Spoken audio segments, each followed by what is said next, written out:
Bonjour à tous et bienvenue dans cette vidéo dans laquelle on va parler aujourd'hui de Tailwind CSS.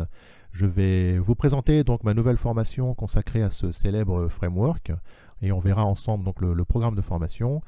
Restez avec moi jusqu'au bout de cette vidéo, vous allez voir que j'ai une offre intéressante à vous faire. Donc n'hésitez pas à rester jusqu'au bout si vous voulez profiter d'une offre exceptionnelle donc, pour cette nouvelle formation. Alors, Tailwind CSS, eh bien, vous savez que c'était donc un framework CSS qui est vraiment un framework, le framework du moment. Je pense que vous avez été nombreux à me suivre et à suivre la formation Bootstrap. Si vous l'avez apprécié, eh bien, écoutez, je vous recommande donc de suivre cette formation pour évoluer en tant que développeur front-end. Vous allez voir, avec Tailwind, on peut faire vraiment tout ce qu'on veut au niveau du CSS. C'est vraiment, on a beaucoup plus de liberté. C'est vraiment un framework fantastique. Et une fois que vous l'aurez essayez, une fois que vous l'aurez compris, vous ne pourrez plus vous en passer et vous mettrez sûrement votre Bootstrap de côté. Alors, on va actuellement voir donc, la page d'accueil de tailwindcss.com. Je vais juste rafraîchir la page de manière à ce que ça redémarre la petite animation ici qui nous montre bien comment fonctionne Tailwind. Tailwind donc, se base sur des classes utilitaires et comme on peut le voir dans cette animation, on va comme ceci écrire des classes directement dans le HTML. Et on voit donc à gauche le rendu, le style qui va se mettre à jour en fonction des classes utilisées donc dans le code. Voilà. Donc ceci, c'est vraiment intéressant dans le sens où vous allez voir qu'après, Tailwind va procéder à une compilation et va finalement générer une feuille de style CSS simplement avec les classes qui auront été utilisées dans le code. Ce qui nous permettra donc d'avoir une feuille de style beaucoup plus légère que la feuille de style de Bootstrap par exemple.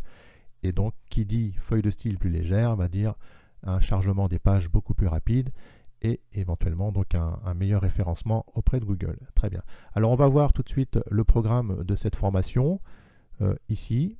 Donc, on aura bien évidemment, avant de commencer, quelques conseils pour bien débuter cette formation.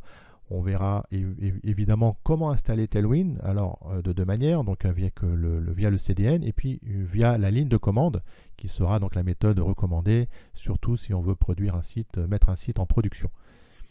Ensuite, on abordera les notions de base de Tailwind, on verra les classes de base donc liées à la typographie, aux couleurs, aux dimensions, on verra les espaces donc avec les marges internes externes.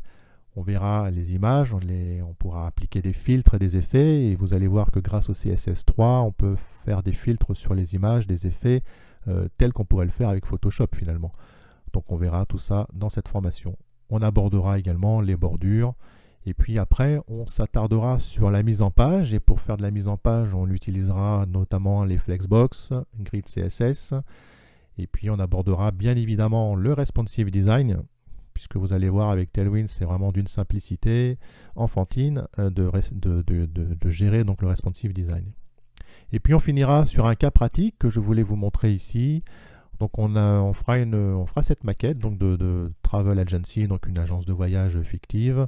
Et on verra ici qu'on aura donc une section d'appel à l'action. Après on aura des sections sur 2 colonnes avec des images, du texte bien évidemment. Donc on verra comment on fait les boutons avec Tailwind.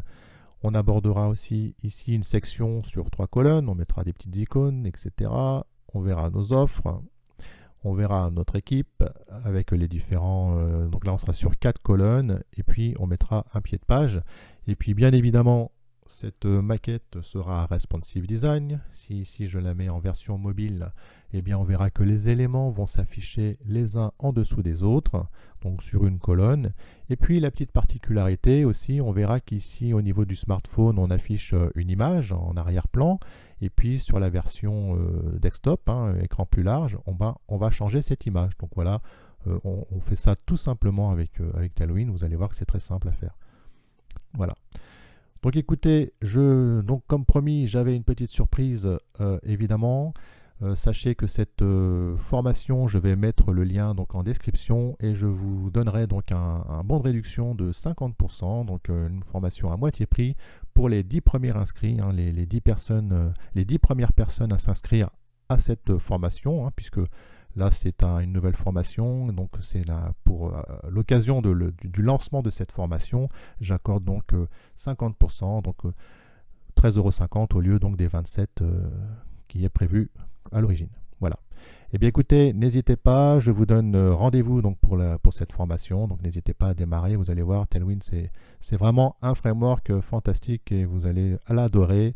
Et je vous l'ai dit, vous allez laisser Bootstrap de côté. Allez, je vous dis à très bientôt pour une prochaine vidéo.